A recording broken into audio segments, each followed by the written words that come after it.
So, hello mga bossing, for today's video, tuturuan ko kayo paano i-off yung notification ng mga ads na nagpa-pop up sa mga cellphone nyo.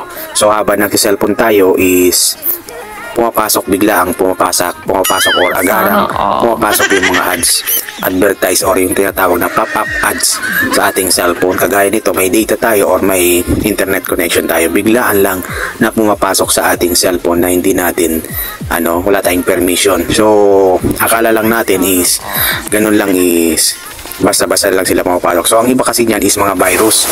Pag na-click natin, once na na-click natin yung advertise, is mapupunta tayo sa mga site nila. So kung gusto nyong ma-turn off or itigil yung pagpasok ng mga nagpa-pop up na ads, sundan mo to hanggang sa dulo ng ating video para malaman mo kung ano ang ating gagawin. So ayan, then bago nga pala tayo magsimula, make sure nakasubscribe ka na sa ating YouTube channel para updated ka lagi. Pag-click naman ang notification bell button para once na mag-upload or mag-alabas tayo ng mga ganitong pre-video tutorial is ma-notify ka naman. So ayan o. So isa lang yan sa mga nagpapasok sa atin na sa taas notification. Pero pa yung dito talaga sa full screen natin na nagpa-pop up na ads. So maya so hindi lang natin nata-timing habang gumagamit tayo ng cellphone is nagpa-pop up yung advertise na yan.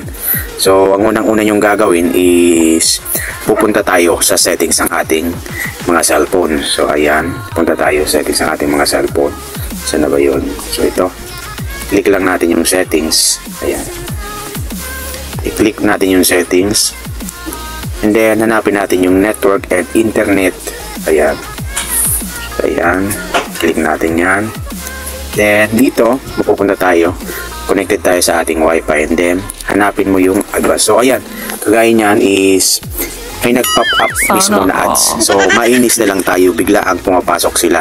So ang gagawin natin para maalis yan, hindi natin maklik, is kakancel natin. Ayan kahit hindi natin maklik, kakancel na naman ulit natin. So mapupunta tayo kay Google Play Store. So balik na tayo sa sa basic natin. So click natin tong advanced option. Sana nasundan nyo. So una is yan. So para hindi tayo malito, punta tayo, back natin. Punta tayo dito sa settings ng ating cellphone. Ayan. Then i-click natin to. Then network and internet.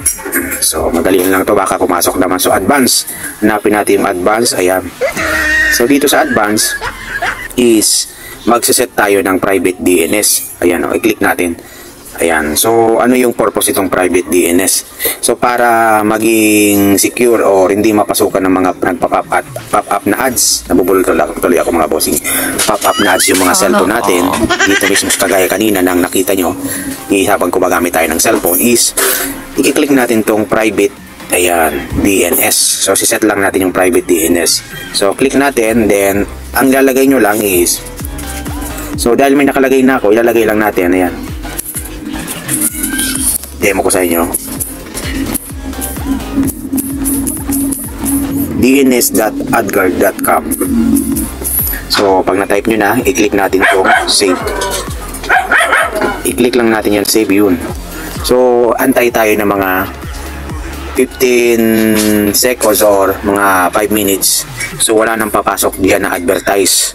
Kagaya ng sinabi ko, hindi na kayo maiinis or maiirritable once na gumagamit kayo ng cellphone or nagpe-Facebook, YouTube kayo, is wala nang mag-istorbo sa inyo na nagpa-pop or wala nang magpa-pop up na ads sa mga screen nyo. Hindi na kayo ma-istorbo dahil nga nalagyan na natin ng private DNS. So pwede nyo din alisin yun, ibalik kung gusto nyo. Sa akin lang naman is ito legit to. Legit tong ating nilagay na private DNS or itong para ma-remove natin yung mga advertise na pumapasok sa ating mga cellphone sa screen mismo, nagpa-pop up na advertise. Ayan. So hindi na nila mapapasok yung cellphone natin. Kagaya na sinabi ko kanina is, ang iba kasi is yung mga nagpa-pop up na ads na yan is mga virus, or once na na-click mo, mapupunta ka sa site nila, and then automatic pag na-click mo or na-download mo, may tendency na download or yung cellphone mo iniram ng anak mo, yung bata, is maklik nila is baka virus pa yung ma-download nila. So ito yung tutorial. Sana may nagustuhan kayo or nagustuhan nyo itong video na ating i-share, at kung nagustuhan mo ito is paki-like and share mo din sa iba para matuto din sila. Ayan. So hanggang dito lang muna yung video natin.